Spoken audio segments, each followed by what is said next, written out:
네, 안녕하세요. 네, 오픈소스 기여를 위한 개발 환경 이해, 네, 의 강의를 맡은 배준현입니다. 네, 저는 간단하게 소개드리자면 클라우드메이트 회사의 데브옵스 팀 팀장으로 근무 중이고요. 마이크로소프트 MVP를 애저 영역에서 하고 있습니다. 그리고 어, 우분투 한국 사용자 그룹의 리저널 컨실 리더로 활동 중입니다. 제 소개는 짧게 드리고요. 금일 이제 진행할 오픈소스 기여를 위한 개발 환경의 이해를 진행하기 전에 간단히 순서와 전체적인 오버뷰를 한번 말씀드리겠습니다. 일단 저희가 오픈소스 이제 개발 환경에서 현재 많이 쓰이는 것이 무엇이냐라고 하면 단연 Git이라고 말씀드릴 수 있겠고요. 그래서 Git이 어떤 친구인지, 어떤 역사를 갖고 있는지, 어떤 장점을 가지고 있는지 소개를 좀 드릴 수 있을 것 같습니다. 그리고 Git 같은 경우에는 이제 로컬 설치 버전이고 이런 것들을 공유하고 인터넷상의 저장소인 GitHub, GitHub 말고도 인터넷 저장소가 많습니다. 하지만 일단 GitHub에 대해서 간단하게 소개를 드리고 저희 가입을 해서 로컬 Git과 GitHub에 대한 실습들을 간략하게 진행해 볼 거고요. 그리고 이제 GitHub과 연동 이후에 우리 프로젝트들을 지속적으로 관리하기 위한 방법 중 하나인 Git 플로우에 대해서 간략하게 소개를 드리고 그런 Git 플로우를 쓰기 위한 기초적인 실습들을 좀 진행해 보겠습니다. 그리고 GitHub 내에서 진행 중인 오픈 소스들은 어떤 것들이 있고 어떻게 관리되고 있는지에 대해서 저희가 한번 이렇게 찾아볼 거고요.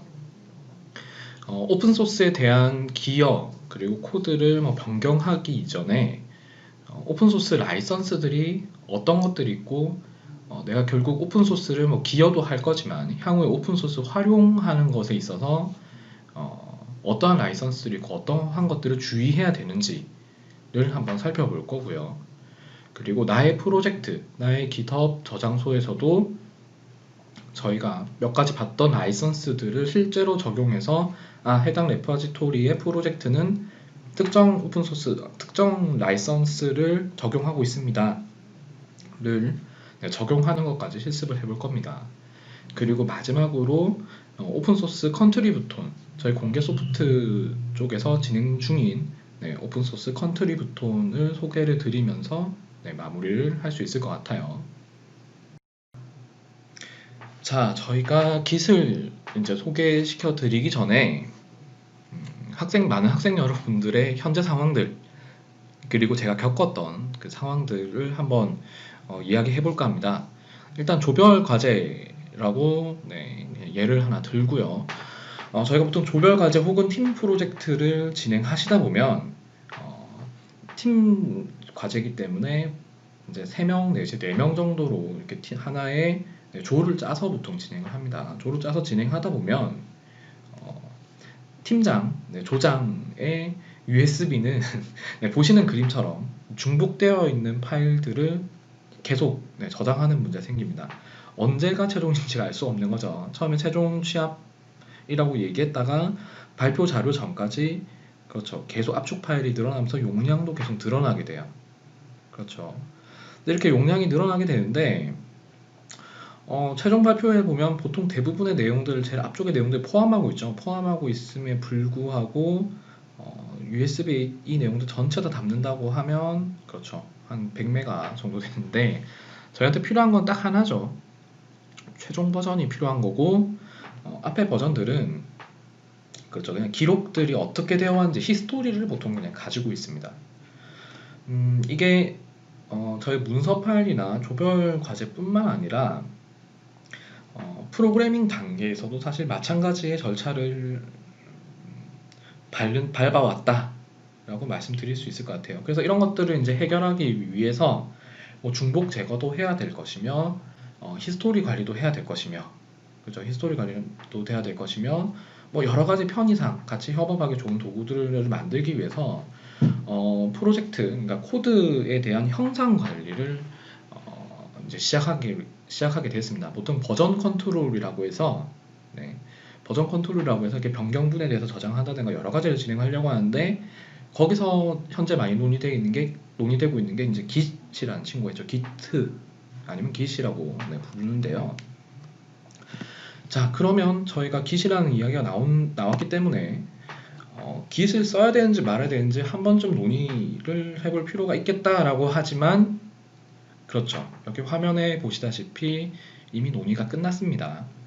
한 2016년도 정도 때, 벌써 4년 넘은 이야기죠. 4년 전에 이미 Git이라는 친구를 87%가 Git을 사용한다 라고 하고, 한 10년 전에 한참 많이 사용하던 SVN과 이제 서버 비전 이런 친구들은 이제 계속 사용 빈도가 이제 줄어들고 있어요. 저 같은 경우에는 퍼포스, 지금 2% 되는 퍼포스랑 SVN이랑 이제 Git을 다 쓰고 있는데, 최종적으로 저도 Git을 쓰고 있습니다. 그래서 코드 버전 관리에 대해서는 현재까지 나와 있는 가장 많이 쓰는 도구는 Git이다 라고 생각을 하시면 될 것 같고요. 그렇다면 다른 것들을 학습할 필요가 없이 이제 Git을 학습을 하면 대부분 큰 문제가 없다 라고 말씀을 드릴 수 있을 것 같아요. 현재는 2000년이기 때문에 2000년이 아니죠. 2020년이기 때문에 Git을 사용하는 사람들이 훨씬 더 많겠죠. 제가 알기로도 한 94% 이상 Git을 사용하고 있고, 신규 프로젝트는 현재 Git으로 계속 많이 관리되고 있고, 회사에 아마 있으신 분들은 기존에 SVN 서버가 이미 도입되어 있는 상황이라서 굳이 아직 변경을 할 필요가, 중복 투자를 할 필요가 없을 때 사용하시는 분들이 아직까지 SVN이나 서버 버전 사용하는 것 같고, 퍼포스 같은 경우에는 요즘 게임 개발을 위한 유니티 프로젝트나 이렇게 하시는 분들이 아직까지 좀 쓰시는 분들이 있는 것 같아요. 근데 대부분 Git으로 넘어왔다라고 이해를 해주시면 되겠습니다. 자, Git 같은 경우에는 저희 주소 체계에 gittechscm.com 들어가시면 이제 Git의 오피셜 홈페이지에서 다운받거나 하실 수 있고요. 이 부분은 나중에 실습을 통해서 이제 진행을 계속 할 겁니다. 자, 그러면 일단 Git이라는 게 많이 쓰고 있고, 왠지 오른쪽에 보니 다운로드가 있는 걸로 설치형인 것 같다라는 느낌도 받으실 수 있으실 거고요. 또 보시면 SCM과 비슷한 서브 버전인데 CVS, 퍼포스 여러 가지보다 좀 좋아졌다 라고 얘기를 해줍니다.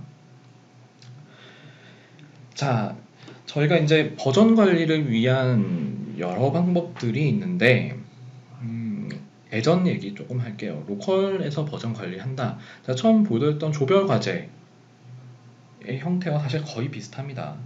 공유 폴더를 하나로 두고 변경분에 대해서 이제 버전들을 계속 남기는 거죠. 그렇죠. 버전을 계속 남깁니다. 버전을 계속 남기게 되고, 이 체크아웃이라는 친구를 통해서 이제 특정 파일들을 가져와서 또 수정할 수 있게 해주는 것들이 로컬 버전 관리라고 생각을 하시면 되고요. 저희 실제로 Git도 로컬에서도 버전 관리를 하긴 합니다. 근데 이 친구 차이점이 좀 있는데 그건 뒷장에서 보여드리도록 할게요. 자, 로컬 형태의 버전 관리가 태초에 있었다. 자, 그러다 보니 자신의 것만 버전 관리를 하는 거는 사실 큰 문제가 없습니다. 근데 이제 팀원들과 협업을 하게 됐을 때 조금씩 문제가 발생을 해요. 그렇겠죠. 저희가 보통 하나의 프로젝트를 개발을 할 때, 가령 게임을 만든다라고 가정을 할 때도 몇몇 훌륭하신 분들은 혼자서 모든 프로젝트를 끝내시지만, 많은 분들이 협업을 해야 된다는 것은 이제 아실 거예요. 규모가 커졌기 때문에. 그래서 중앙 집중식 버전 관리라고 해서 CVCS, 센트럴, 버전 관리 서비스, 서버, 이렇게 버전 컨트롤 서버를 둬서 서로 동기화하는 식으로 이렇게 많이 썼었습니다. 그럼 버전 저희 뭐 압축 파일과 비슷한 느낌이긴 한데 뭐 버전 1, 버전 2, 버전 3이 있고 컴퓨터 A와 컴퓨터 B에서 서로 작업물들을 업로드하면서 네, 버전 관리를 했었어요.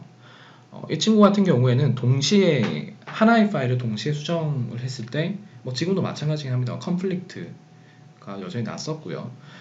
이 친구 같은 경우에는 뒤에 다시 후술할 후술할 때 차이점을 예전 버전과 현재 버전, 현재 Git과 예전에 뭐 CSV나 SV에 대해서 차이를 다시 설명드릴게요. 그래서 결국 중앙 집중식, 그러니까 회사 내에서 혹은 팀원들이 쓰기 위해서 하는 형태로 이제 로컬에서 당연히 중앙 집중식으로 바뀌어서 협업이 시작됐다라고 이해를 하시면 되고요. 그렇다 보니 이제 분산 버전 관리 시스템이라고 해서 한 곳에서 받아오고 올리는 것이 아닌 각자의 컴퓨터랑 그리고 중앙에 서빙하는 컴퓨터랑 다 동기화를 걸어서 이제 분산 버전 관리 시스템 형태로 넘어오게 됐습니다. 사실 뭐 예전 얘기는 뭐 크게 길게 할 필요가 없고 저희가 새롭게 배우는 것에 대해서 설명을 하면 되기 때문에 왼쪽에 보이는 구조는 지금 그냥 Git과 GitHub과의 관계를 설명드리자면 각각의 개발자들은 Git을 설치를 하게 되고 여기에 대한 작업분들을 GitHub라는 곳으로 보내서 쉐어드한다, 공유한다 라고 이해를 해주시면 될 것 같아요. 자, 일단 저희가 Git에 대해서 이제 얘기를 하고 있기 때문에 뭐 짧게 보는 Git의 역사 얘기를 할게요. Git 같은 경우에는 여러분들이 잘 아시는 리눅스 커널을 만드신 리누스 토발즈가 만들었어요. 저 같은 경우는 사실 Git에 대해서 알기 전에는 리누스 토발즈는 리눅스 커널 이후로는 이렇게 크게 한 게 없다라고 생각을 했는데 이제 저도 5년 넘었죠. 확인해 보니 Git이라는 친구를 만들었네. 근데 Git이라는 친구를 왜 만들었을까? 그렇죠. 전 Git이 사실 처음 어떤 건 잘 몰랐습니다. 리누스 토발즈가 새롭게 만들었다고 해서 이제 확인을 해보니 이런 얘기들이 있더라고요. 리눅스 커널 같은 경우에는 오픈 소스로 되어 있어요. 그러니까 이제 예전에 유닉스 같은 경우에는 상당히 비싼 유료 OS였는데 이제 그 친구를 무료로 만들려고 이제 리눅스 프로젝트를 하고 커널을 만들었죠. 그러다 보니 오픈 소스, 그러니까 누군가 사람을 돈을 주고 고용해서 급여를 주고 고용을 해서 만드는 것이 아닌 많은 사람들이 참여할 수 있는 오픈 소스 기반이고, 그러면 리눅스 커널 같은 경우는 상당히 많은 사람들이 모여서 같은 프로젝트를 하고 있어요. 그러니까 리눅스 커널을 만들기 위해서 3,000명이 협업을 하고 있어요. 근데 앞에 보시면 제가 설명드렸던 것처럼 커널의 삶 대부분은 패치 단위와 단순 압축 파일로만 관리되었다. 보통 지금 리눅스 커널 같은 경우도 용량이 꽤 뭐 기가바이트 단위는 아니지만 몇백 메가, 뭐 300메가 정도, 100메가, 200메가, 300메가 정도 될 겁니다. 이 친구를 늘 압축을 해서 버전마다 관리를 했다는 거는 그렇죠. 중복되어 있는 용량이 상당히 많을 겁니다. 그렇죠. 이제 그러다 보니 리눅스 커널은 키퍼라고 불리는 상용 버전 관리 시스템을 사용하기 시작했다. 그러니까 버전 관리 시스템이 이제 도입이 됐다는 거예요. 이 친구 이제 제가 뒤에서 좀 설명드릴게요. Git과 기존 SVN이 어떻게 다른지. 그러다가 이제 상용 이제 버전 컨트롤 버전 관리를 쓰기 시작했으니까 이제 향후에 비트키퍼에서 이제 이렇게 비용을 받겠다라고 해서 결국 새롭게 그냥 만든 거죠. 버전 관리 시스템을 리눅스 토발즈가 만들게 된 거예요. 그래서 교훈의 목표로 다음과 같이 목표를 세웠다라고 합니다. 일단 빨라야 되는 건 뭐 당연하겠고요. 단순하게도 사용할 수 있어야 되고, 저희 실습을 해보시면 알겠지만 Git에 대한 학습이 사실 짧은 시간 만에 모두 다 이해하기는 힘듭니다. 책 한 권 정도의 절반 정도 내용은 직접 보셔야 되기도 하고 실습도 반드시 진행하셔야 돼요. 근데 몇몇 명령어를 사용해서 일단 단순하게 접근을 시작할 수 있어요. 그렇게 이해하시면 되고, 비선형적인 개발. 사실 비선형적인 개발이라고 하면 그렇죠. 선처럼 이렇게 쭉 그어진 게 아니라 이렇게 중간중간에 다 잘려서 조각조각 내서 개발을 하고 다시 합칠 수 있다는 얘기예요. 그래서 보면 수천 개의 동시다발적인 브랜치라고 해서 이 브랜치는 나뭇가지의 브랜치를 얘기하는 겁니다. 그래서 가운데 뿌리를 기준으로 나뭇가지가 뻗어나가서 특정 그 함수나 뭐 이런 버그들이 수정되면 다시 가운데 뿌리로 모이는 형태로 해서 브랜치를 만들 수 있고 끝나면 다시 붙일 수 있다에 이제 초점을 맞췄고요. 그러다 보니 완벽한 분산 관리가 되어야 된다라고 해서 정말 완벽한 분산을 제공하고 있어요. 그리고 초기의 목적처럼 리눅스 커널 같은 대형 프로젝트에도 유용해야 된다라는 거죠. 그러니까 결국 리눅스 프로젝트 커널을 이제 프로젝트를 관리하기 위해서 결국 도입하고 만들다 보니 그렇죠. 리눅스 커널에 맞춰서 그 정도 규모까지는 전혀 문제가 없어야 된다라는 거죠. 그럼 이걸 다시 뒤집어서 생각을 해보시면 팀 프로젝트나 회사에서 하는 프로젝트 정도 단위에도 쓰는데 전혀 문제가 없겠다와 이제 일맥상통하겠죠. 자, 뭐 짧게 기세 역사에 대해 설명을 드렸고, 리눅스 토발츠 같은 경우에는 사진 나이가 좀 이제 많이 드신 것 같아요. 보통 저희 같은 경우에는 여러 사진들을 통해서 리눅스 토발츠의 모습을 볼 수 있는데 거의 비슷한 것 같아요. 오른쪽 아래 사진 같은 경우에는 한 3, 4년 전에 엔비디아가 오픈소스를 좀 힘들게 한다라고 하는 사진인 것 같아요. 자, 리눅스 토발츠에 대해서 대충 설명드렸고, 자, 그렇다면 기존의 Git 이전의 시스템들은 어떻게 사용되었냐라고 보통 얘기를 합니다. 아니죠. 어떻게 사용되었냐라고 하면 저희 그 델타라고 해서 변경분에 대해서 보통 델타라고 얘기하는데요. 델타 기반 디플런트 시나리오들은 각 파일에 대한 변화를 저장하는 시스템이었어요. 이 말은 뭐냐면 저희가 C 언어를 예를 들게요. 하나의 이제 프로젝트에 보면 main.c도 있고 뭐 여러 확장자 C 파일을 가지는 여러 파일들이 존재할 수 있죠. 존재하게 되는데, 그럼 제가 만약 main.c라는 친구를 수정을 했으면 이 변경된 파일만 하나 더 복사를 하는 거예요. 복사분을 하나 더 유지를 하는 겁니다. 그러니까 파일의 변화가 일어났을 때 그 파일을 저장하는 형태예요. 자, 예를 보여드릴게요. 제가 윈도우즈 폴더 아무거나 하나 있다고 가정을 하고 Git이라는 폴더에 잠시 들어가 볼게요. 제가 예를 들어 파일 임시로 새 파일을 하나 만들겠습니다. 파일.txt라는 친구를 만들고 이 친구의 내용이 오리지널이라고 하나 있다고 가정할게요. 가정을 하고 이 친구가 만약 수정이 일어난다라고 했을 때 내부적으로는 파일을 하나 더 복사를 해서 하나 더 저장하는 형태였어요. 이런 식으로 해서 변경분.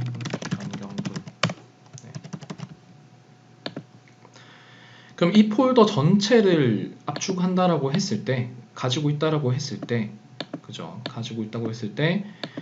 이 전체를 압축하는 형태가 아니라 이 변경분만 하나 더 파일을 만들면 되는 거죠. 변경분에 대해서만 이 전체를 압축해서 관리하는 건 문제가 되니 새롭게 변경한 것만 델타분만 파일을 하나 더 만들어서 관리를 하자가 해당 그림 내용이에요. 보시게 되면 파일 A에 이제 변경 델타분이 있을 때 이제 버전 2에서 저장을 하고, 또 파일 C가 좀 변경됐어요. 그럼 또 이 친구의 변경점만 가지고 버전 3를 만들고 이제 계속 변경분에 대해서 변경된 파일을 다시 복제를 하면서 저장을 하는 거죠.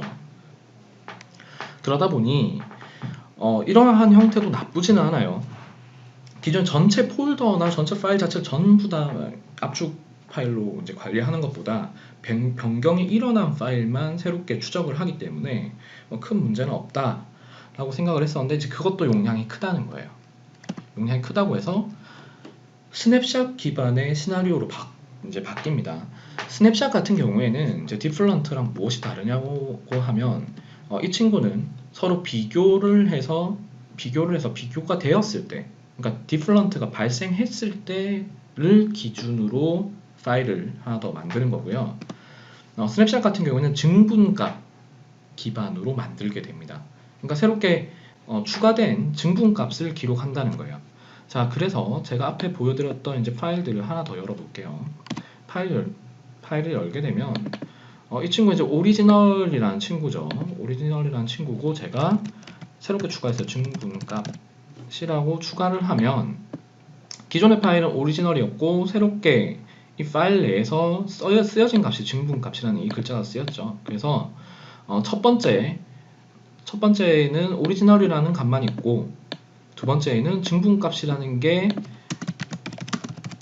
기록되었다 라고 돼서 최종적으로 우리가 보게 되는 거는 이 두 가지를 다 보게 되는 거예요.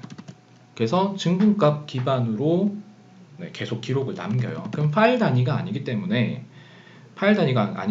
이 오리지널이라는 값이 계속 중복되지 않는다는 거죠. 그렇죠. 그래서 중복값을 또 제거하고 파일 단위의 관리에서 벗어나기 위해서 그 파일에 접근했던 증분값, 새롭게 추가되거나 새롭게 빠졌던 값들만 기록을 하면서 이제 스냅샷 기반으로 시나리오가 바뀌었다.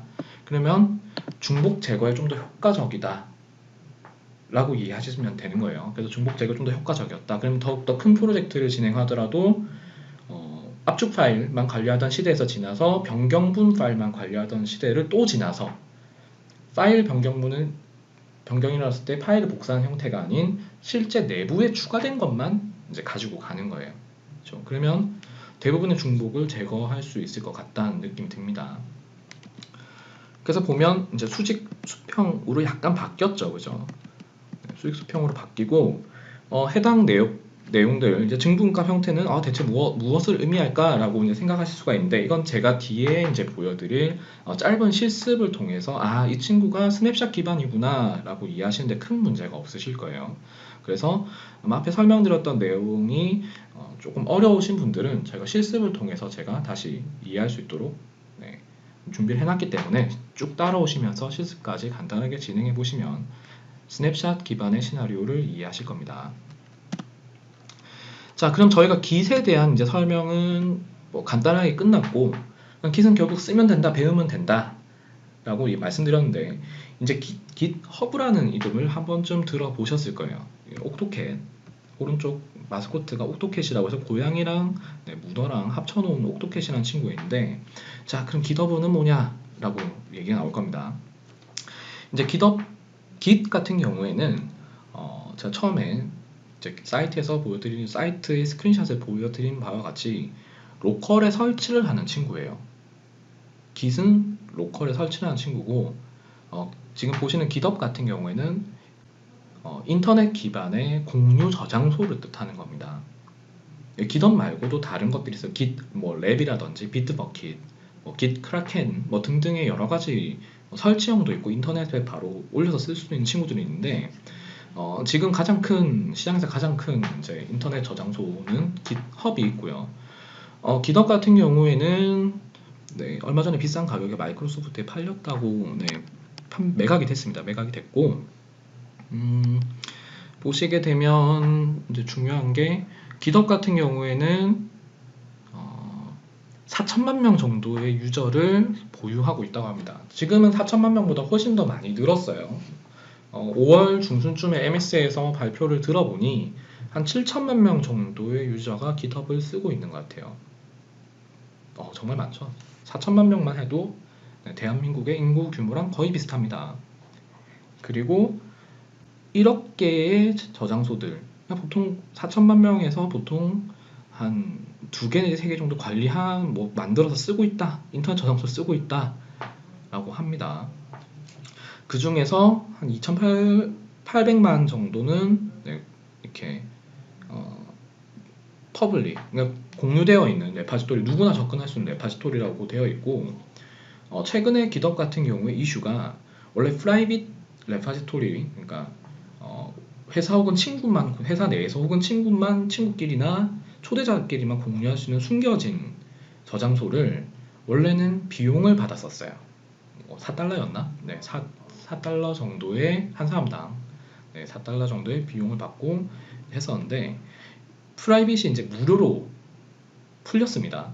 그래서 GitHub을 사용하시면 공개 저장소, 비공개 저장소를 다 사용하시는데 돈을 내지 않으셔도 돼요. 네, 과금 방식이 약간 이제 바뀌었어요. 일단은 다 무료로 풀고, 네, 뭐 GitHub 액션즈나 뭐 이런 친구를, 뭐 액션즈라는 친구가 있습니다. 이런 친구를 사용하면서 이제 비용을 내면 된다. 편의성을 증가시켜 줄 테니 그 편의성에 대해 비용을 내라. 라고 좀 이렇게 과금 체계가 바뀌었어요.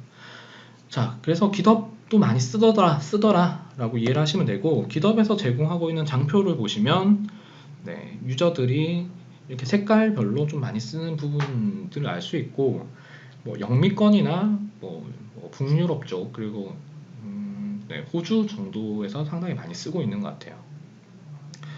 GitHub 같은 경우는 이제 인터넷 저장소 공유가 되기 때문에, 그렇죠, 공유가 되기 때문에 리모트 근무를 당연히 할 수 있을 거고요. 많은 분들의 꿈인 출근하지 않는 회사, 뭐 물론 출근을 해도 네, 공유 이제 GitHub을 통해서 작업을 합니다만, 원칙적으로는 GitHub이 공유 레파지토리이기 때문에 일하시는 분이 굳이 한 곳에 있어도 있을 필요가 없다는 뭐 얘기가 일맥상통하다라고 이해를 하시면 됩니다. 그래서 GitHub과 같은 이제 Git 기반의 인터넷 기반의 이제 공유 저장소가 확대가 되면서 좀 이렇게 근무에 대한 패러다임도 바뀌고 있는 것 같아요. 실제로는 지금 강의 같은 경우에도 제가 직접 이제 대면으로 강의를 할 수 있지만 온라인으로 강의하는 것처럼 이제 개발의 영역도 온라인에서 좀 개발 가능한 형태로 계속 넘어가고 있는 것 같고, 그것의 가운데에는 Git과 그리고 인터넷 기반으로 공유를 할 수 있는 Git 기반의 공유 장소들이 이제 있다라고 이해를 하시면 되겠습니다.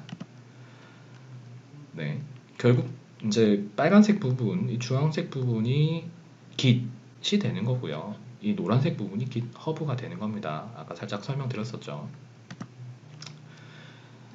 자, 그래서 Git 사이트에 들어가시면 이렇게 가입할 수가 있게 되어 있기 때문에 네, GitHub에 한번 들어가 보시면 좋을 것 같고요. 제가 일단 GitHub을 한번 쭉 살펴볼게요. 제가 로그아웃을 했다고 가정하고 한번 살펴보겠습니다. 자, 똑같은 페이지죠. 똑같은 페이지에서 가입하기 전에 뭐 볼 수 있는 여러 가지가 있어요. 마켓플레이스 프라이싱 가격이 어떻게 되냐, 뭐 익스플로러를 통해서 한번 들어가 볼게요. 익스플로러 뭐 토픽도 있고 한데 눈에 좀 띄는 게 뭐 오픈소스 가이드도 있고요. 뭐 트렌딩이라고 되어 있죠. 트렌딩에 들어가 보시면 재밌는 내용들이 상당히 많습니다. 데이터 레인지는 한 달까지밖에 지원 안 되지만 한 달 사이에 어떤 공개되어 있는 레파지토리들이 흥하고 있는지, 소위 말하는 흥하고 있는지를 확인해 볼 수 있어요. 저는 여러 가지 썼는데 조금 재밌게 본 것들이 네, 뭐 알고리즘, 파이썬 알고리즘에 대해서 서로 논의하고 있는 네, 곳들도 있고, 뭐 여러 가지 프로젝트들을 확인해 볼 수가 있습니다. 트렌드를 살펴볼 수 있죠. 그리고 어떤 개발자분들이 네, 최상위권의 활동 중이신지도 네, 볼 수가 있습니다.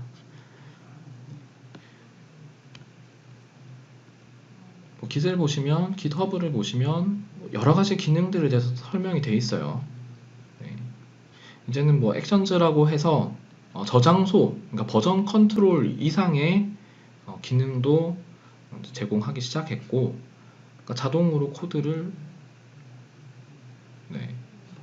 인테그레이션 해주고 자동으로 만들어진 결과물을 어딘가 보내주고, 이제 이 부분을 비용을 받겠다라고 해서 아까 말씀드렸던 비용적인 부분이 저장소로서는 무료로 쓸 수 있게 바뀌었다라는 거죠.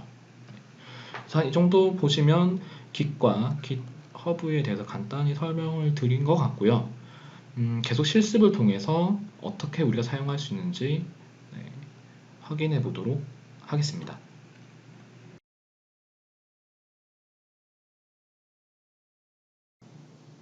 네, Git 플로우에 대해서 조금 알아보도록 하겠습니다. 이제 오픈소스 쪽에 이제 기여를 하거나 여러 오픈소스들을 이제 계속 확인해 보시면 제가 처음에 완벽한 분산 형태의 브랜치를 나눌 수 있었다라고 말씀을 드렸는데요. 어, 여기 보시면 이제 깃플로우 전략이라고 해서 여러 사람들이 이제 하나의 프로젝트에 기여할 때 쓰는 방식을 보통 제공을 이렇게 그림으로 쉽게 나타내는 정말 좋은 그림인데요. 사실 이것을 뭐 부분 설명드리면서 제가 다른 괜찮은 예를 바로 가지고 와서 깃플로우 같은 경우에는 하나의 프로젝트를 여러 사람들이 같이 개발하기 위해서 네, 우한 형제들에서도 사용을 하고 있다고 합니다. 우리 2017년도 글이죠. 이 친구를 한번 확인을 해볼게요.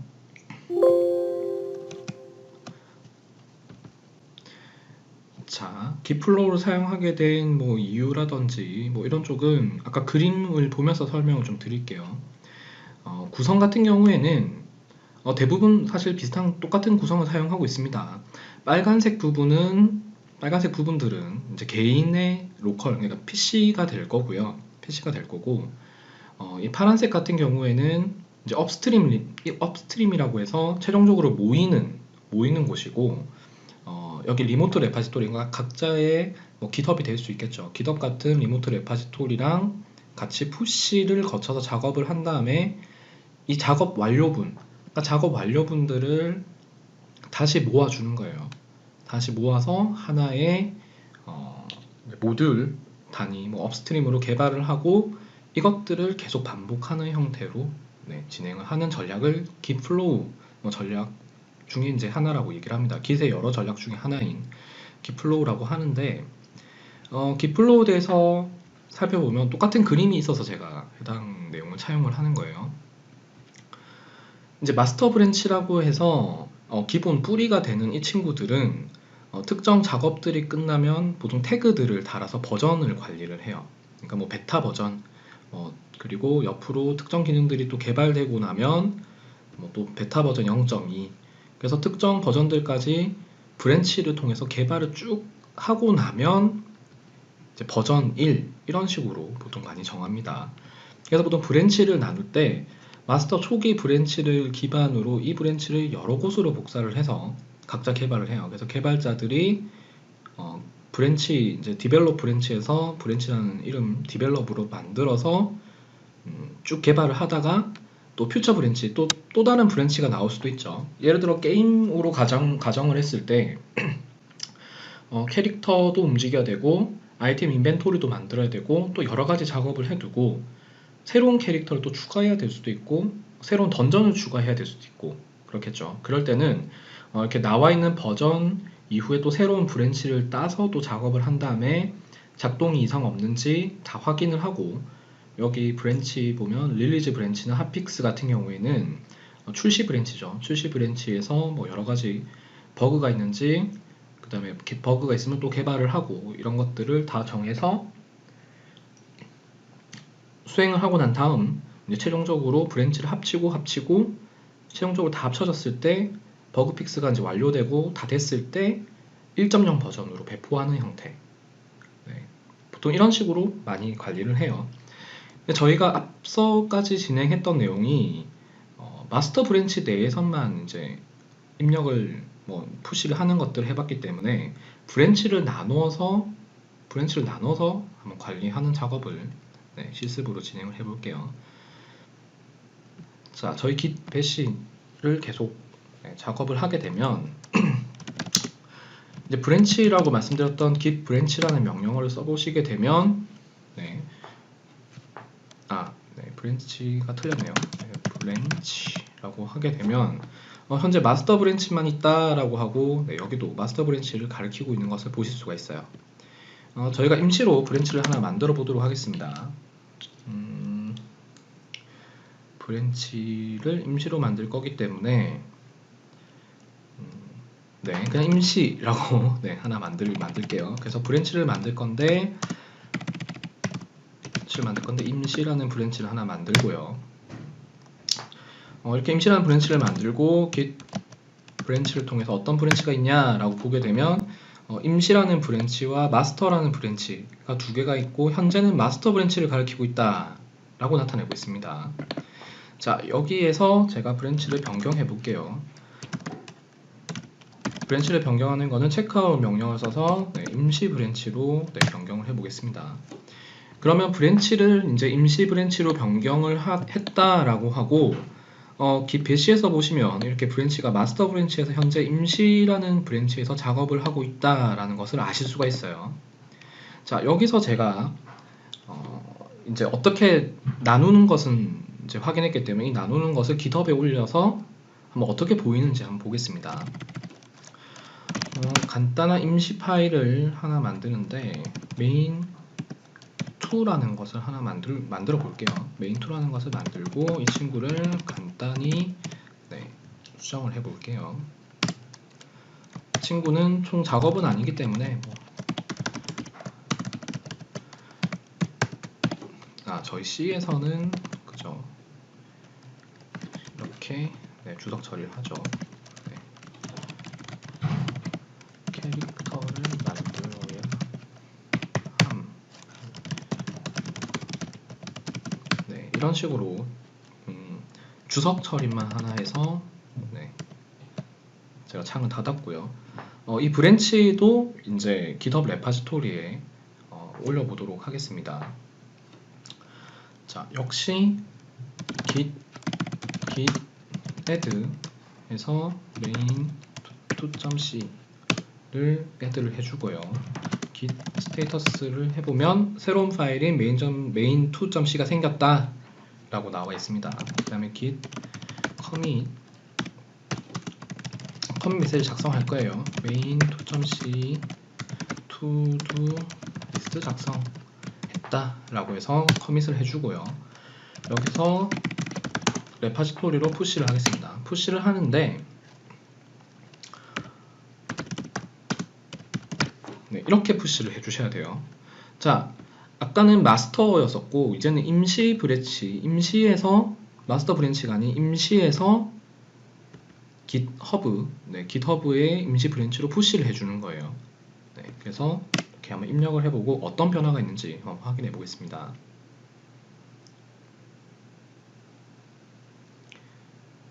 보시면 풀 리퀘스트 임시 깃허브에 올렸고 이렇게 저렇게 뉴 브랜치 임시라는 것이 생겼다 라고 되어 있고요. 프로젝트로 돌아가서 O를 눌러서 확인을 해보면 저희가 작성했던 메인 2.c가 없어요. 보시면. 근데 여기 브랜치라는 항목에서 임시라는 것이 새로 생긴 것을 확인할 수 있고요. 마스터 브랜치가 디폴트가 되고 임시라는 브랜치가 생겼고 이 임시 브랜치로 들어가 보면 임시 브랜치에서는 main2.c가 있는 것을 확인할 수 있습니다. 제가 임시라는 브랜치에서 main2.c를 만들었기 때문에 이제 브랜치가 나눠진 상황에서 그 브랜치에서 지금 작업이 일어난 거예요. 그러니까 하나의 메인 브랜치를 기준으로 여러 작업자들이 브랜치를 여러 개 만들고 거기서 작업이 끝나고 나면 다시 모으는 형태라고 말씀드렸죠. 그런 식으로 이제 브랜치 관리를 하시고요. 만일 여기서 작업이 끝나게 되면 브랜치에서 작업이 끝나게 되면 풀 리퀘스트를 통해서 이제 비교하고 같이 합치는 작업을 합니다.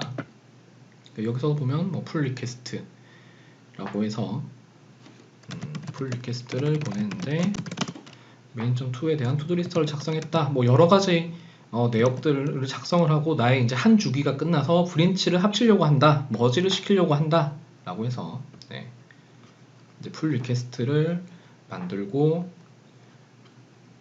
머지를 하게 되면 이제 임시라는 브랜치에서 작업됐던 게 이제 메인으로 합쳐지는 거예요. 메인으로 합쳐져서 머지가 되었고 이제 코드로 가보게 되면 기존의 이제 임시 브랜치에서 마스터 브랜치로 다시 main2.c가 합쳐진 것을 볼 수가 있습니다. 그래서 이제 브랜치가 임시 브랜치도 있고 디폴트 브랜치가 마스터 브랜치이기 때문에 이제 합쳐지고 나눠지고 이제 이런 방법들이 앞서 PPT에서 보여드렸던 깃플로우 형태랑 대단히 유사하다. 그러니까 똑같이 이제 진행한 거예요. 마스터 브랜치랑 임시 브랜치를 하나 만들고 임시 브랜치에서 여러 작업들을 해서 이 작업들이 다 완료되게 되면 그렇죠. 릴리즈 뭐 브랜치도 있긴 하지만 최종적으로 마스터 브랜치로 합치는 과정을 저희가 수행을 한번 해봤어요. 자, 저희 깃허브 내부에서 오픈소스 사례들을 한번 확인해 볼게요. 오픈소스 사례들을 보면 뭐 깃이 제일 나은 것 같아요. 저희가 설치한 깃 같은 경우에도 오픈소스로 되어 있습니다. 오픈소스 되어 있어서 해당 내용을 전부 다 제 레파지토리로 복사가 가능해요. 클론이 가능하고 포크라는 명령어를 쓰게 되면 제 쪽 깃허브로 그대로 복제를 해오게 됩니다. 자, 이 깃 같은 경우에는 지금 1368명, 1400명 정도 되는 사람들이 활동을 하고 있고 그리고 커밋도 6만 번 가량 일어났어요. 그러니까 한 1400명 정도가 6만 번 정도의 내용을 업데이트를 해서 이 깃이라는 친구가 오픈소스로 유지되고 있는 거예요. 그러면 여기에 이제 어떤 기여를 하기 위해서 이제 저희가 실습을 해야 될 건데요. 이 방법들 중에서는 뭐 아마 깃 플로우 방식을 아마 내부적으로 쓰고 있을 겁니다. 저희가 깃 플로우가 어떤 건지, 브랜치가 어떤 건지는 후에 실습을 할 거고요. 브랜치 목록을 보게 되면 뭐 마스터 브랜치를 기준으로 이 친구가 이제 가장 그러니까 작동되고 있는 버전을 가리키고 있을 거고 뭐 투두 리스트나 해야 될 것, 그다음에 뭐 넥스트 버전, 그다음에 메인터넌스 버전들 뭐 여러 가지를 두면서 이제 여기서 작업된 모든 것들이 특정 주기에 일정 이상 완성이 되면 마스터로 보내서 같이 합쳐주는 과정을 반복하고 있을 거예요. 그러면 저희가 브랜치를 어떻게 관리하고 프로젝트를 나에게 어떻게 들고 가서 다시 풀 리퀘스트를 해서 여기 합치게 될지 여기 보시면 다시 풀 리퀘스트라는 이름이 있거든요. 그러니까 다른 사람들이 가져가서 작업을 끝낸 다음에 이 깃 프로젝트로 다시 합치는 과정들이 반복되고 있다는 거예요. 그래서 이 깃이라는 프로젝트를 위에 보시면 포크라는 친구가 있고요. 포크라는 친구를 누르게 되면 나의 계정으로 포크를 하겠다라고 하면 용량이 좀 크기 때문에 시간이 조금 걸리네요. 그러면 이제 제가 이 깃이라는 프로젝트를 제 쪽으로 일단 가지고 온 겁니다. 제 쪽으로 가지고 와서 제가 작업을 하고 어떠한 내용들을 업데이트 시키고 다시 깃으로 원래 관리되는 곳으로 제가 작업한 내용을 이제 보낼 수가 있어요. 그러니까 완벽한 분산 중에 하나죠. 내가 깃 프로젝트를 그대로 복제를 해서 이런저런 기능들을 수정을 하고 나만 쓰는 게 아니라 다시 원래 원본 쪽으로도 제한을 할 수가 있다는 거예요. 그래서 이제 포크라는 명령으로 복제를 해서 하나 복제를 한 겁니다. 그러면 이 파일들은 이제 권한자가 제가 돼요. 본인이 수정할 수 있는 권한들이 생기는 거고 여기서 여러 가지 파일들이나 이런 것들을 다시 뭐 클론을 해서 깃과 나의 깃, 로컬 깃과 연동을 해서 작업을 하고 다시 올릴 수 있다는 거죠. 그래서 오픈소스에서는 뭐 오픈소스를 어떻게 다시 복제하고 내가 작업을 시작할 수 있는지 준비를 할 수 있는지 그래서 포크에 대한 뭐 얘기들을 잠시 드렸고 저희가 이제 깃 플로우에 대해서 조금 알아보고요. 포크를 해서 내 쪽 저장소를 가지고 왔기 때문에 깃 뭐 브랜치 전략들, 그러니까 깃 플로우라는 전략을 써서 어떻게 관리하고 더 발전시켜 나가고 이것을 발전이 완료됐을 때 어떻게 합치는지에 대해서 간략하게 실습을 함께 하도록 하겠습니다.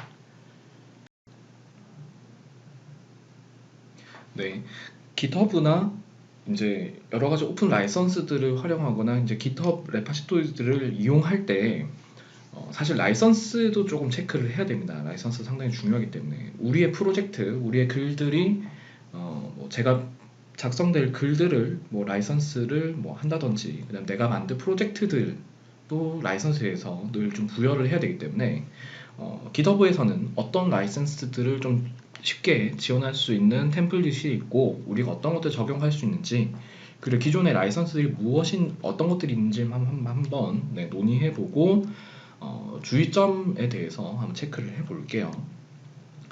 자, GitHub 같은 경우에는 일반적으로 라이선스 퍼블리싱을 좀 쉽게 할 수 있도록 몇 가지 템플릿을 제공하고 있습니다. 템플릿을 제공하고 있는데 이 중에서 확인해봐야 될 라이선스는 한 4가지 정도 이제 기초가 되는 라이선스가 있을 것 같습니다. GNU, GPL 라이선스가 있고요. 아파치 라이선스, 그 다음 MIT 라이선스, 그리고 마지막으로 커먼 크리에이티브 라이선스 뭐 한 이 정도 4가지 정도로 얘기를 할 수 있을 것 같아요. 일단 좀 라이선스 얘기를 할 때 무겁게 다루는 GNU 라이선스에 대해서 간단하게 얘기해 보겠습니다. 자, 보통 위키백과에 올라와 있는 내용을 일단 가지고 왔고요. 저희가 GNU 일반 공정 허가서라고 해서 GNU는 어떤 뜻이냐 하면 GNU is not Unix 회문 형태를 가지는데 GNU는 유닉스가 아닙니다. 그러니까 GNU가 GNU입니다.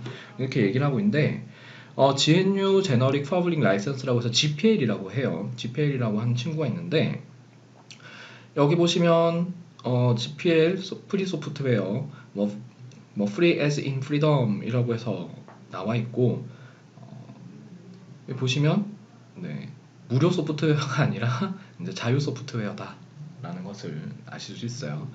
근데 보통 GPL 같은 경우에는 많은 분들이 좀 꺼려 하시는 라이선스 중에 하나입니다. 자, 한번 보시죠. 대표적으로 리눅스 커널이 이용하는 사용허가이다. 그러니까 리눅스 커널도 GPL을 따르고 있어요. GNU 퍼블릭 공중 라이선스. 네.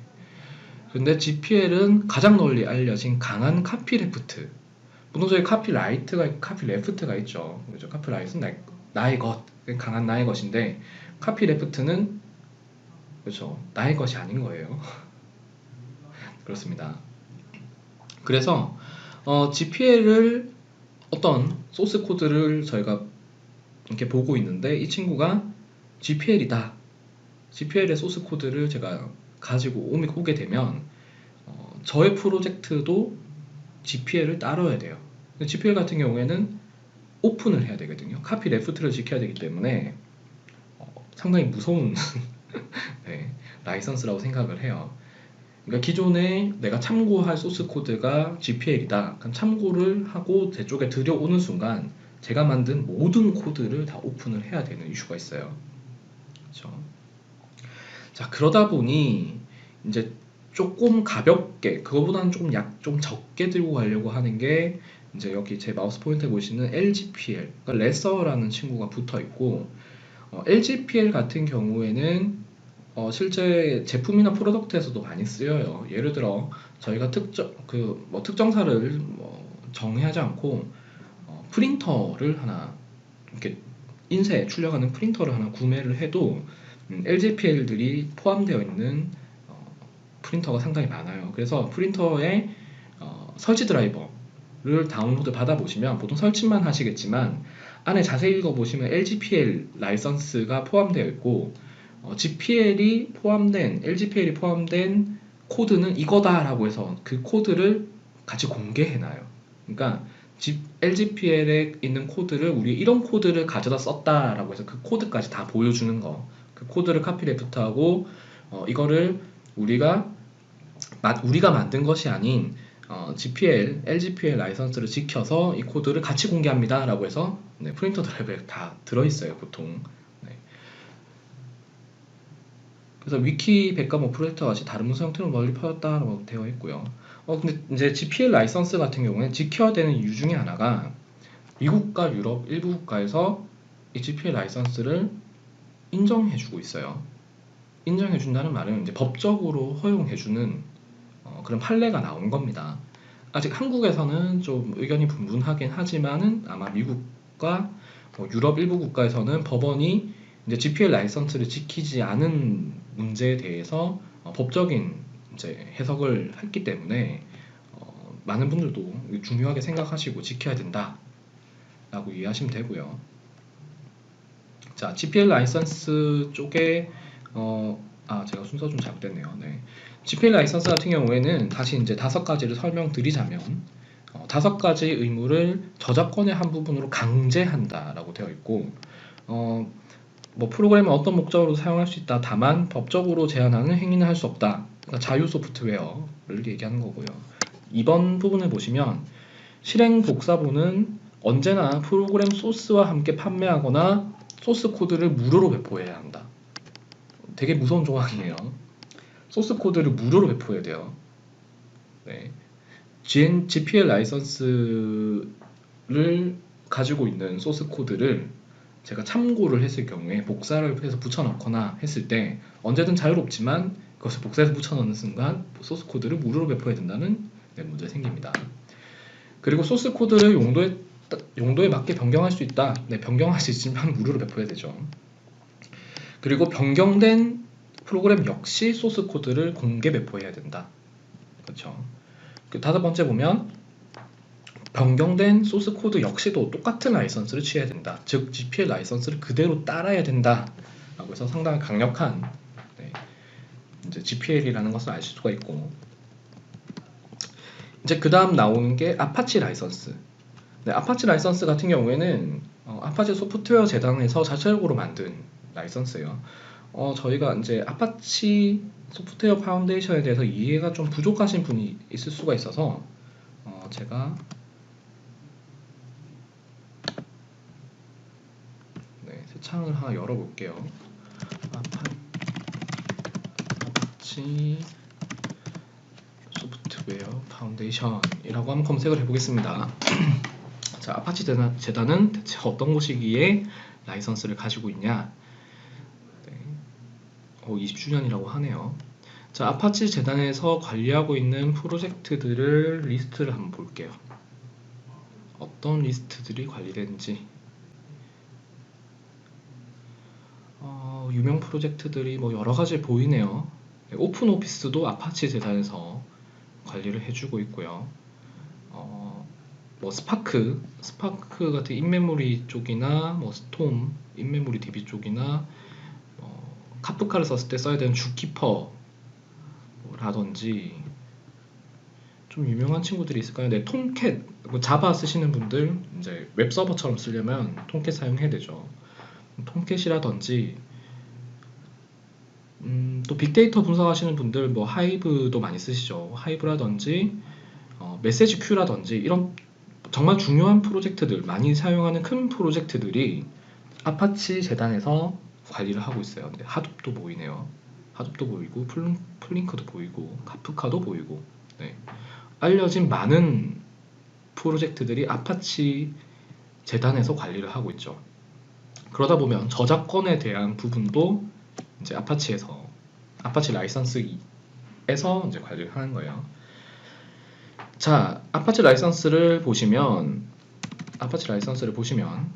아파치 라이선스에 따르면 누구나 자유롭게 아파치 소프트웨어를 다운받아 부분 혹은 전체를 개인 혹은 상업 목적으로 이용할 수 있다.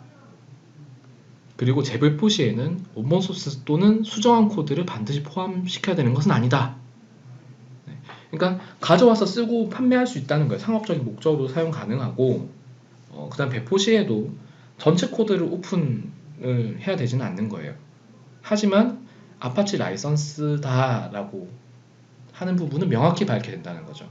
그러니까 아파치 라이선스 기반에 있는 프로젝트들의 코드를, 공개되어 있는 코드를 참조로 해서 나의 코드에 넣었다고 한들 제 코드를 무조건 오픈해야 되지는 않아요. 하지만 아파치 라이선스를 따른다 라고는 기재를 해야 된다는 거죠. GNU GPL보다는 조금 가벼운 느낌이긴 합니다. 그리고 저희가 MIT 라이선스도 좀 많이 보게 돼요. 뭐 MIT 라이선스 같은 경우는 학생들을 위해서 제공되는 건데, 공학도들을 돕기 위해 개발된 허가서이다. 보통 MIT 라이선스 같은 경우에는 상당히 자유롭습니다.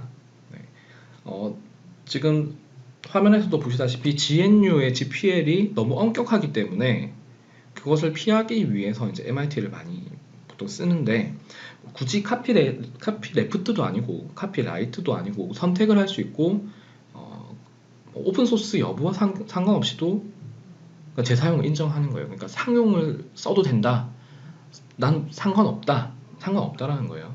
그리고 MIT 라이선스 같은 경우에는 초기 학생들을 돕는다고 했잖아요.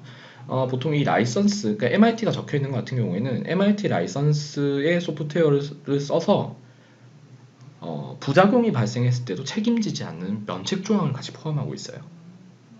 그 중요한 겁니다. 네, 그래서 MIT 라이선스는 가장 자율도가 높고 면책 조항이 없기 때문에 내가 편하게 올리고 다른 사람들이 활용하더라도 그 책임을 다시 나에게 물을 수 없어요. 네, 그래서 편하게 사용할 수 있다 라고 이해하시면 되고요. 마지막으로 저희가 블로그 같은 글 쓰실 때 가장 많이 쓰는 거죠. 많이 보셨을 거예요. 그 크리에이티브 커먼즈 라이선스라고 해서 CCL이라고 하고, 종류 같은 경우에는 아이콘화를 시켜서 좀 이해하기 쉽게 나와 있어요. 위키백과도 따르고 있고요. 보시면 몇 가지 설정을 같이 함으로써 CCL 라이선스를 선언을 할 수가 있습니다. 많은 분들이 이제 블로그를 하실 때 이런 글들을 많이 보셨을 거예요. 그래서 해당 내용들을 이제 확인해서 이 글이 어디까지 사용될 수 있는 거구나 라고 이해하실 수 있는 거예요. 네. 이렇게 네 종류의 이제 라이선스를 설명드렸고요. 이제 계속해서 GitHub에서도 이렇게 라이선스를 쉽게 적용할 수 있다라는 것에 대해서 간단하게 레파지토리 내에서 같이 실습을 해볼게요. 자, 이제 라이선스를 GitHub에 이제 적용을 해볼까 합니다. 저희가 오너로 되어 있는 레파지토리, 그러니까 직접 만든 혹은 권한이 있는 이제 GitHub 내에서 레파지토리가 있다라고 가정을 하고 저희 시스 때 만든 거죠. 가정을 하고 여기에 라이선스를 부여하는 방법에 대해서 설명을 드릴게요. GitHub 내에서는 Git과 연동해서 파일을 푸시할 수도 있지만 직접 생성도 가능해요. 업로드 파일도 가능하기 때문에 여기서 create new 파일을 한번 눌러주실게요. 그러면 새로운 파일을 만들 건데 어떤 파일을 만들 거냐 라고 뜨고요. 여기서 영문으로 라이선스라고 치게 되면 오른쪽에 아이콘이 하나 생겨요. 라이선스 템플릿을 하나 볼 수 있게. 이 친구가 없으면 없습니다. 그래서 라이선스라고 입력을 하면 추저 라이선스 템플릿이라고 보이게 되고요. 이 친구를 클릭을 해보면 라이선스 선택해 주세요 라고 되어 있고, 그렇죠, 왼쪽에 몇 가지 라이선스들이 나열되어 있어요. 몇 가지 라이선스들이 나열되어 있습니다. 그래서 언라이선스가 되던 모질라 라이선스가 되던 9버전의 GPL 라이선스가 되던 여러 가지들을 확인할 수 있고, 제가 아까 설명드렸던 자유도가 가장 높은 MIT 라이선스를 이렇게 선택을 해보면 이렇게 기본적인 가이던스를 같이 내줘요. 네. MIT 라이선스는 이런 뜻을 가진다. 그리고 간단하게 이렇게 글까지 작성해 줍니다. 그래서 MIT 라이선스의 카피라이트는 누구고, 네. 그래서 금일자인 30일 5월 이런 식으로 개입이 가능하고, 풀네임 같은 경우에도 이런 식으로 자기 이름을 입력해서 입력을 하면 간단하게 템플릿 형태로 MIT 라이선스를 바로 선언할 수 있게 도와주는 거죠.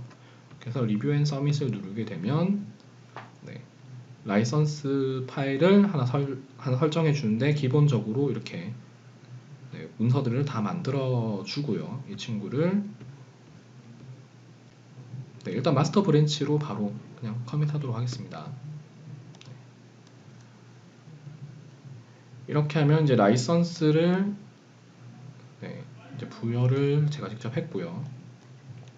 그래서 라이선스를 이렇게 내용을 확인해 보면 MIT 라이선스입니다 라고 하고, 며칠날 만들어진 MIT 라이선스입니다 라고 나오고, 어떠한 제약과 어떠한 허용이 있는지 들을 바로 확인할 수가 있어요. 그래서 이렇게 글로만 했을 때는 좀 이해하기 어려울 수 있기 때문에 이렇게 가이드를 같이 제공해 주고 있습니다. GitHub 참 이런 부분은 잘 한 것 같아요. 다른 소스 코드를 가지고 왔을 때도 또 라이선스 재설정을 해야 된다거나 그냥 뭐 GNU 같은 경우에는 라이선스에 있는 친구 폴더 전체를 뭐 클론을 받아오는 경우에 그대로 라이선스 적용받긴 하지만은 내가 새롭게 해당 라이선스를 선언하겠다라고 했을 때는 이런 부분들을 복사하기 귀찮기 때문에 이렇게 제공되는 건 상당히 좋은 것 같아요.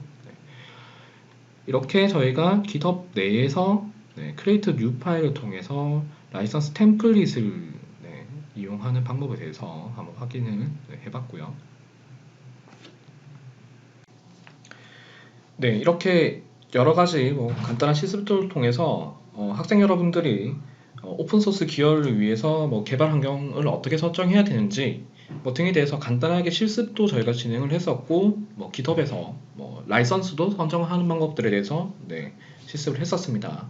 근데 이제 실제적으로 이제 어떻게 빠르게 기여를 할까 이렇게 고민을 했을 때 저희 가까운 시간에 6월 1일부터 이제 7월 달까지 오픈소스 컨트리부터 2020을 신청을 받고 있어요. 그래서 신청을 이제 하고 Git 기반의 혹은 런치패드 기반의 여러 가지 프로젝트들이 오픈소스 컨트리부톤으로 나와 있기 때문에 아마 이제 나이파 정보통신산업진흥원에서 진행하는 오픈소스 컨트리부톤 2020에 같이 지원을 하시고 선정이 되시면 컨트리뷰팅을 계속 할 수 있을 것 같아요. 그러니까 오픈소스 기여를 계속 하실 수 있을 것 같아요. 저 같은 경우에는 사실 여러 프로젝트가 있습니다. 저 같은 경우에는 우분투 한국 사용자 그룹 운영진이기 때문에 우분투 한국어 번역에 대한 이제 내용으로 오픈소스 컨트리뷰톤을 이제 진행을 하고요. 우분투에 관해서 관심 있으신 분이나 한글화에 대해서 도움을 주실 수 있는 분들이 신청해 주시면 감사할 것 같습니다. 사실 공개 소프트웨어 컨트리뷰톤 같은 경우에는 여러 해 진행했었어요. 저희가 주소가 바로 확인이 안 되네요.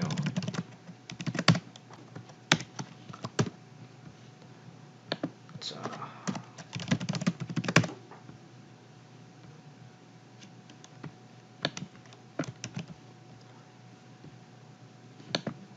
한번 직접 보시는 게 제일 좋을 것 같아요. 자, 오픈소스 컨트리뷰톤이라고 해서 소개 파일도 받으실 수 있고요. 저희가 지난 오픈소스 컨트리뷰톤 같은 경우에 2016년, 2017, 2018, 2019년도 이제 2020년까지 5년째 계속 진행되고 있고 이제 공개 소프트웨어에 기여할 수 있는 마라톤 형태로 기여하다라고 해서 계속 진행이 될 거고 이번에 진행하는 프로젝트 역시 다양한 형태의 프로젝트가 지금 올라와 있는 상태입니다. 그래서 해당 언어 혹은 관심사에 맞춰서 이제 지원을 하시면 오픈소스 기여를 이제 계속 마라톤 형태로 같이 진행할 수 있는 거예요. 해당 내역들은 이게 오픈소스에 대해서 기여를 잘 하시는 분이 아니라 기여를 하고 싶으신 분, 그러니까 이 부분이 관심 영역인데 어떻게 기여를 하면 되는지 잘 모르시는 분들을 위한 행사이기 때문에 아마 학생 여러분들이 보시면 상당히 좋을 것 같아요. 그래서 컨트리뷰톤에 지원을 하셔서 저희가 빠른 이제 가장 가까운 행사이기 때문에 한번 소개를 드리는 겁니다. 그래서 오픈소스 기여를 위해 저희가 개발 환경도 이해를 했고 물론 숙제는 많습니다. 이게 1시간, 2시간 분량으로 Git 사용을 모두 다 끝낼 수는 없기 때문에 이제 그런 것들을 함께 실습해보고 배워가고 더 찾아보고 하면서 오픈소스 기여를 이제 계속할 수 있도록 준비되어 있는 행사라고 이해를 하시면 되겠습니다.